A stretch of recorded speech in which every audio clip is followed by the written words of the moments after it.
Welcome back to this session of Affiliate Management Expo. It is with Todd Crawford from Impact. The title of it is COVID-19, the good, the bad, and the ugly. Todd, how you doing? I'm doing great. Haven't caught So, COVID yet. well, yeah, my family. We've had our fair share of battles with it, so it's crazy, but we're all here. We're all alive, so that's a good thing. Yeah. So, um, just tell the audience who you are and what you do. I'm sure everyone knows you. You're a legend in the industry, but for those of them that don't, let them know who Todd Crawford is.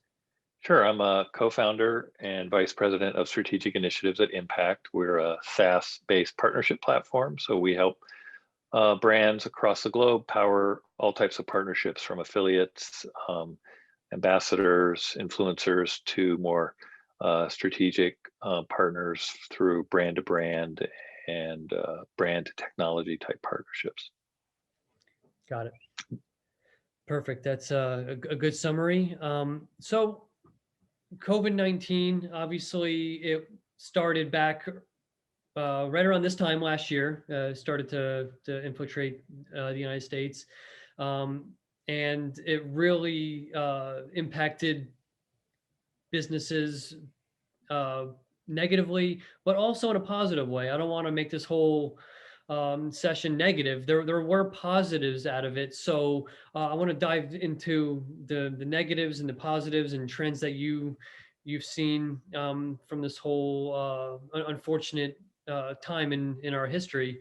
So I guess basically what happened when COVID hit. So people, obviously, all the offline stuff like the stores and the malls, all that stuff pretty much just ceased and everything went online. So uh, in what you guys have seen on your end, what was the result of that for online? Yeah, I think you're right. The news started talking about it in January that this virus was happening and it could turn into a pandemic. And it seemed to be about mid-March where the United States kind of shifted into this kind of shutdown, work from home kind of shift that really started right around mid-March. And so the positive was there was a lot of panic buying, right? Whether it was setting up a home office and you needed to buy some extra stuff for your house, or that you were buying food and toilet paper and I don't know what else to stock up. So, beginning about mid March, and even for our company globally, we have over 500 employees. We moved to 100% work from home. That's when we saw across all categories just a trending spike that peaked around uh, mid to the end of April is where it started to peak, and then it started coming back down kind of into June. So in general, traffic, sales, revenue, commissions all spiked up starting in mid March. Across the platform. Now obviously, travel, events, concerts, things like that. Those weren't part of that spike. But when you look at other more general categories, apparel, shoe, accessories, um, and of course, consumer electronics, and the stuff that even flowers, gifts, food was a huge thing. Food delivery services, things like that. Health and beauty, all the kind of home and garden categories that everybody's used to thinking about really did take that spike. And again, I think a lot of it was that people were kind of battening down the hatches. They weren't leaving their house and they needed to kind of reorient and feel comfortable. You remember there was runs on toilet paper. So I think people were trying to find that everywhere as well. So it was kind of, I think it created a hoarding, uh, panic buying for the most part. But people were, buying comfortable clothes and everything else too. Yeah, no, trust me, I know. I haven't put a pair of jeans on in almost a year. I live in like sweatpants and stuff like that. Yeah. So I don't even know if my jeans fit anymore. I really have no idea. But the pandemic obviously affected the travel and the events, things like that. But what did it teach us, like as marketers and especially performance marketers, that about um, by like the consumers, that they're obviously trending to more towards buying from their home now, and the malls and all that are still, they're slowly opening, but what did all this teach us in a general sense? Well, I think the benefit from the consumer behavior side of things was that there was increased consumer adoption of online shopping and services and an acceleration of that adoption. So there's kind of two groups. There's an older demographic that historically have not been large users of online services or online shopping. They'll drive to the Walmart and get their shopping done. This created an adoption in that age segment that we would have probably never gotten. We would have gotten maybe a tenth of it over 2 years. So they started getting used to using, Postmates or Uber Eats or whatever on their phone. They started getting used to ordering online, maybe through their phone or through their laptops. So we got this older demographic that suddenly became a material customer that really wasn't going to happen if it weren't really for this pandemic. The other thing is that just the general usage of online shopping and adoption of services, primarily around food delivery, accelerated in general.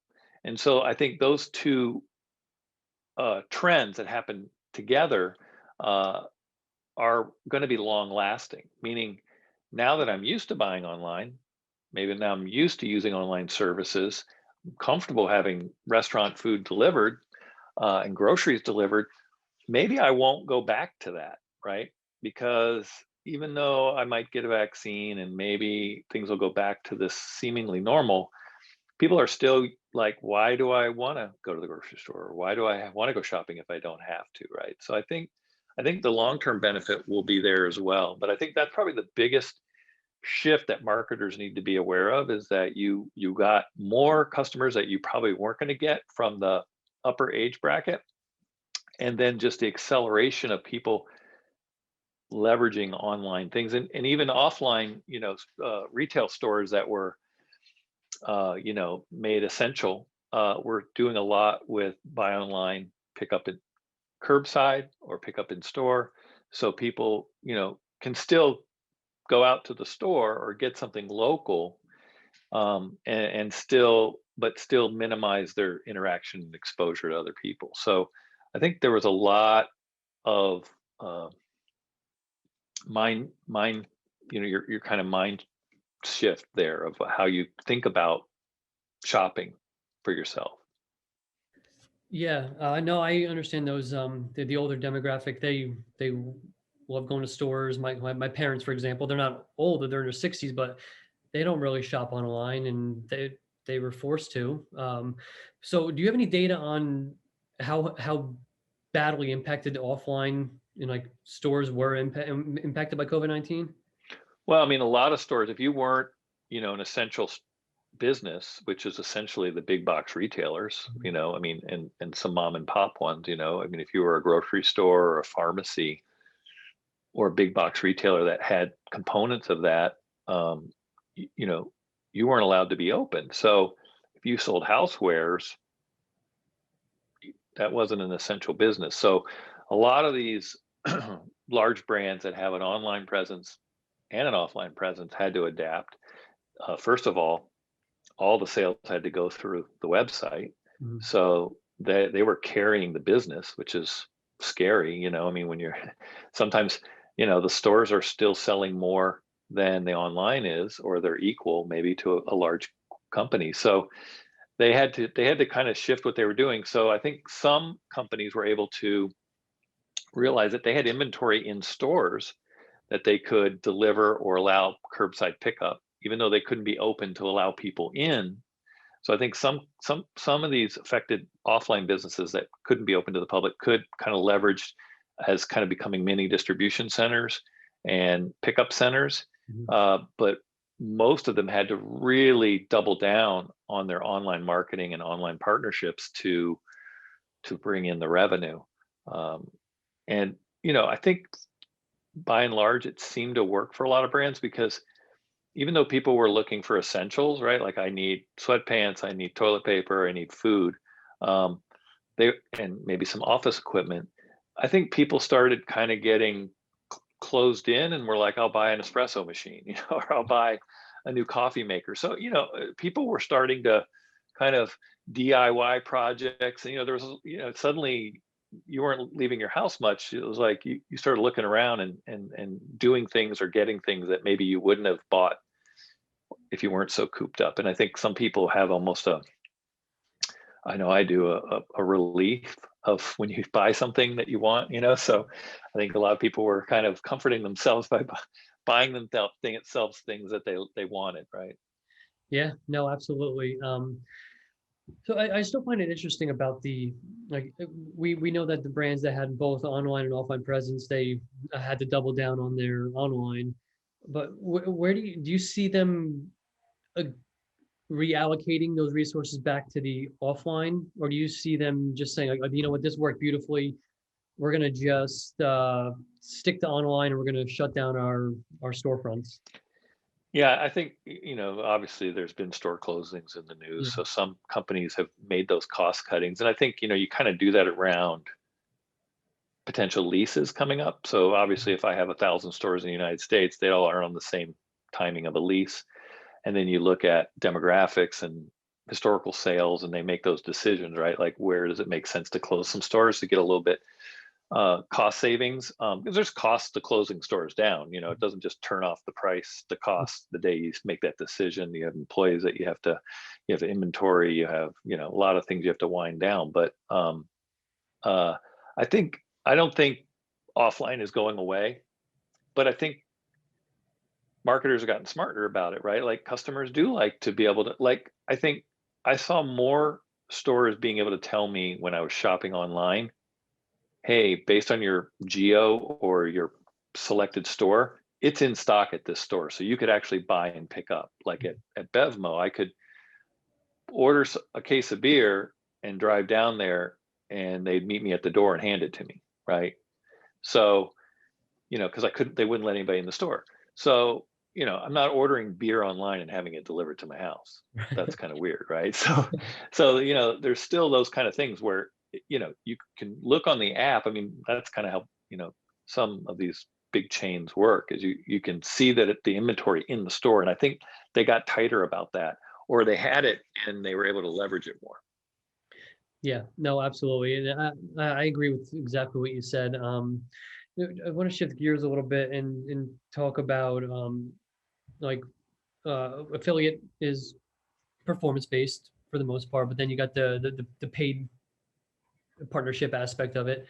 Um, where do you see that going from here? Because a lot more affiliates and influencers are asking for the dough up front in order to work, and affiliates traditionally been you get paid when you refer a sale. So it's kind of like intermingling. And where do you see that going with moving forward in 2021 and beyond? Yeah, I kind of analogize it to, several years ago when everybody started talking about influencers. Mhm. And I think when that started happening, maybe 5 years ago, I think a lot of affiliate marketers raised their hand and went, we've been working with influencers forever. This isn't anything new. And I agree to a certain extent that that's true. I think there have always been, product review sites, recommendation sites that either, you know, create written content and or supplement it with video or just do video, and they were doing that. Uh, and what these newer influencers did was it was more on social platforms. So they're getting a big audience. Whereas if I have a YouTube channel, okay, yeah, I get subscribers. If I have a blog, okay, you can subscribe to my blog, but mainly you visit it or it indexes in search engines when you're searching for stuff you're interested in. But with social influencing, it became kind of I have 1 million followers, so I can tell 1 million people to buy your product. And they're creating content ahead of time, as opposed to creating it and hoping it makes them money, which is kind of historically. And so now you kind of have to look at affiliate or partnerships as in two buckets. One, I have a business model and traffic, and I can, it's a fire hose or maybe a garden hose, and I can point it at you or I can point it at your competitor. And all you have to do is agree to a commission rate and I'll plug you in.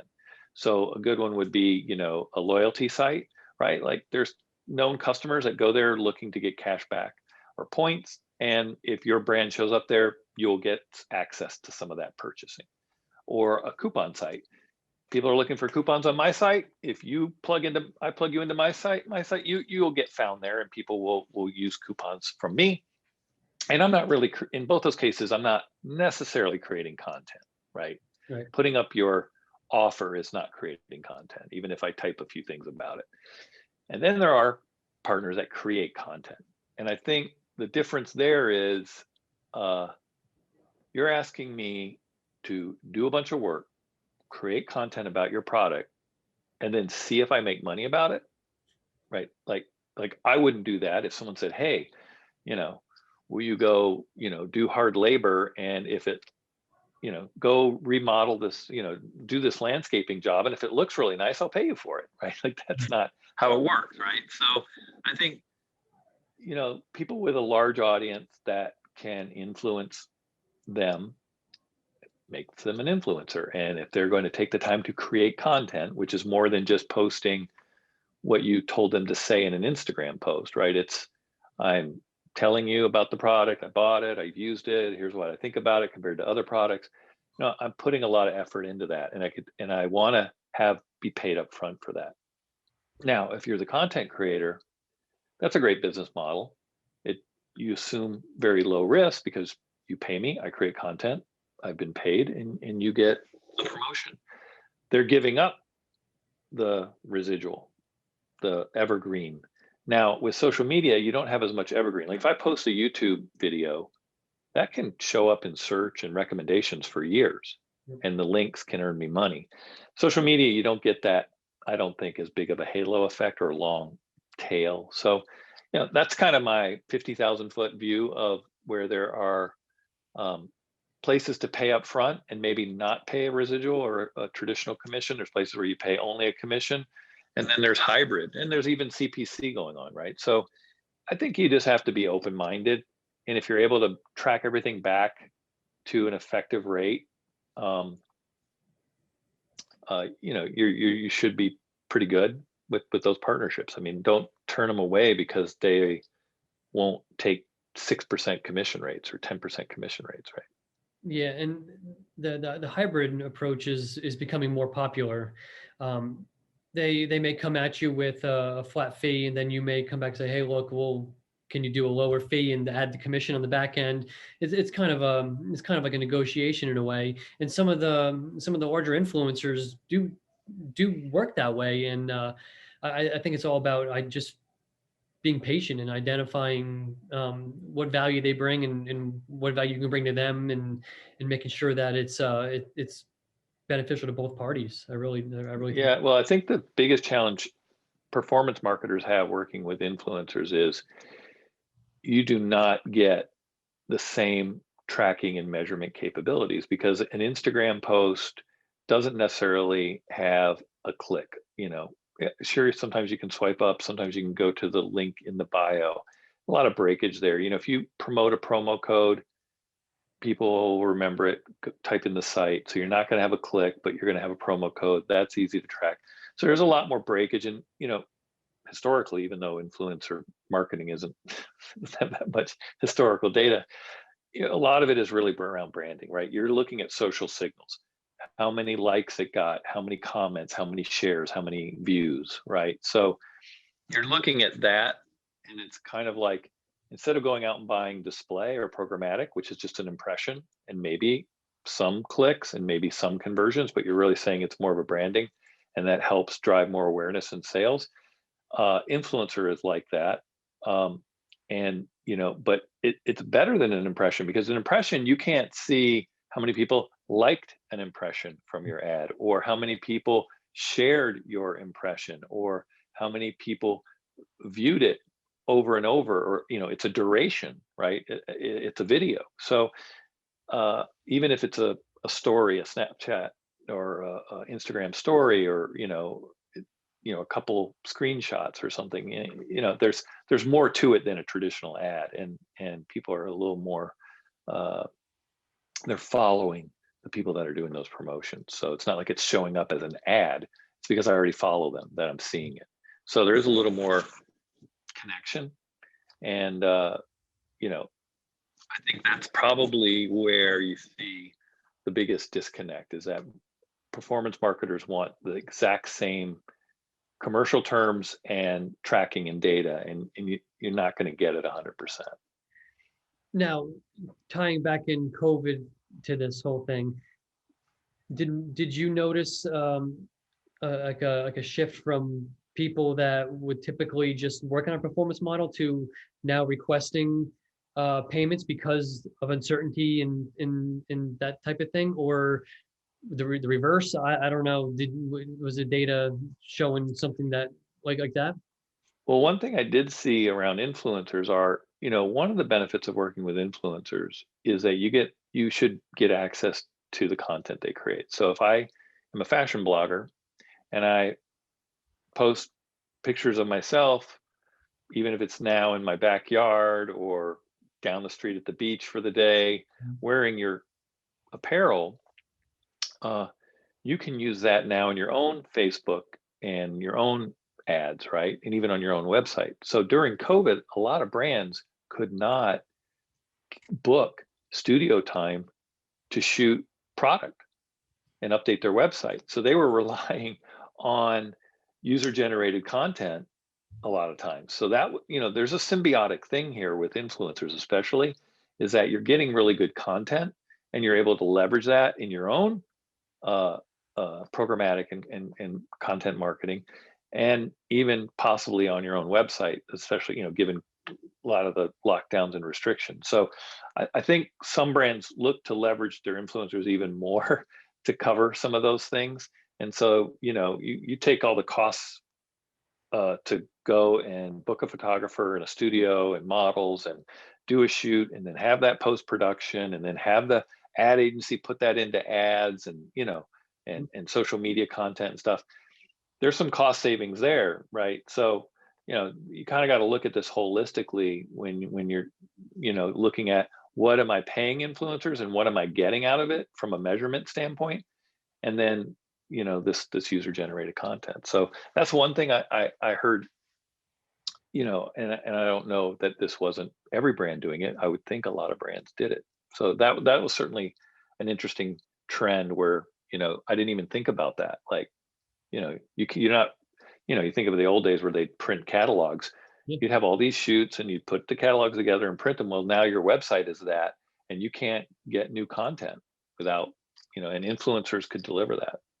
No, it makes sense, and you think about all those costs that you rattled off. That's tens of thousands of dollars of cost. Yeah, for some brands, it's millions, when you really think about it. Yeah. Oh, yeah. Yeah. Some of the big brands, but like the smaller brands, it's still it's a Sure. chunk of change, Oh, yeah. and definitely I guess COVID opened up the eyes to some of these brands that, yeah, hey, we don't need a lot of this stuff anymore. We can take a fraction of what we were paying them, invest it here, and get better results. Really. Yeah, I think some brands don't even think about this, so it is something, if you're not doing it, it's something to think about, because, uh, the brands that are using user-generated content in their own, social media ads, they're performing better, right? Because they're more authentic. It's not models, it's not in a studio setting. They look like, yeah, real people. Um, they're influencers. They're attractive, and usually, and they like to get in they know how to take pictures. You don't become a big influencer if you don't know how to take a good selfie, or you don't have all the equipment to take good pictures of yourself. So there it's a huge benefit from the influencer side. Uh, and again, during COVID, to get photographers and makeup and hair and models together, that wasn't happening. No way. Nobody was going to do that. Nope, you're absolutely right. And so we're going to start wrapping up here. So I want to just ask you one last question. If you were to give advice to these brands that are here listening of what they should do moving forward um, with their affiliate program, what would be the number one piece of advice you'd give them? I would say slow down and have meaningful conversations with your partners. So, most programs have the 90-10 rule that, 90% of the revenue they get comes from, a small percentage, 10% or less of their partners. You should be talking to them because you might have some things, challenges that your brand is facing during COVID, coming out of COVID. There were inventory issues. A lot of brands couldn't get inventory. They had to change their website content because they couldn't sell what they normally sell because it wasn't being produced and shipped in time or at all. So, you know, talking to the partners that are the biggest generators of revenue or influencers and saying, here's our challenges as a business. Here's what we're trying to do right now. Maybe the focus on new customer acquisition is stronger or not as important, maybe because it's more focused on revenue. Whatever you're being, told you need to do, how are you? I want to ask my partners. I know you're hearing this from other advertisers, right? I'm not the only one I can talk to 20 advertisers and they're all going to tell me half the things that are the same across all of them and half the things are different. So help me figure out what have you seen that's worked that we can test or try, right? Or some ideas. How can I change my promotions instead of always offering a 10, 15, 20% off coupon? What can I be doing differently than that? We've got coupon fatigue. We don't want to always be driving sales with coupons. What else can we do? There's other options out there. So stopping and just saying, we want to talk and we want to hear from you what's working for other advertisers. You don't have to tell us who they are, but you see it and we don't. We only see ourselves. And operating in a vacuum is not a good thing. You want to hear everything.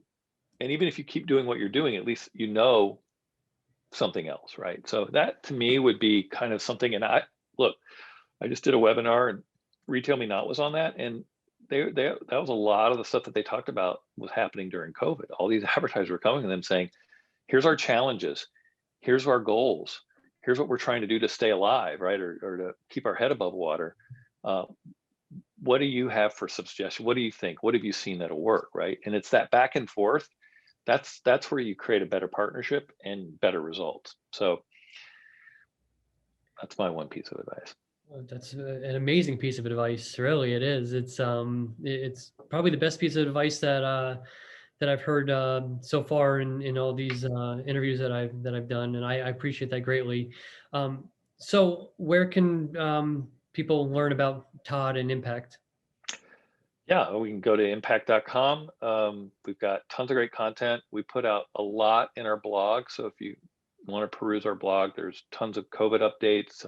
There's Cyber Week, Q4. We're doing updates and for the whole year and kind of retrospectives. We've got a lot of really good content. We produce dozens of pieces of content a week. So it's a great source of resources. And then you can find me on LinkedIn. You just probably type in Todd Crawford. I'll be one of the top results at Impact. You can see what I'm doing. I post a lot of what I've done there as well. So when I do blogs or podcasts and video interviews, I always post them there as well. So yeah. Great. Todd, I appreciate your time and thanks again for all the tips and advice. It's great. Thank you. Yeah, my pleasure, Rick.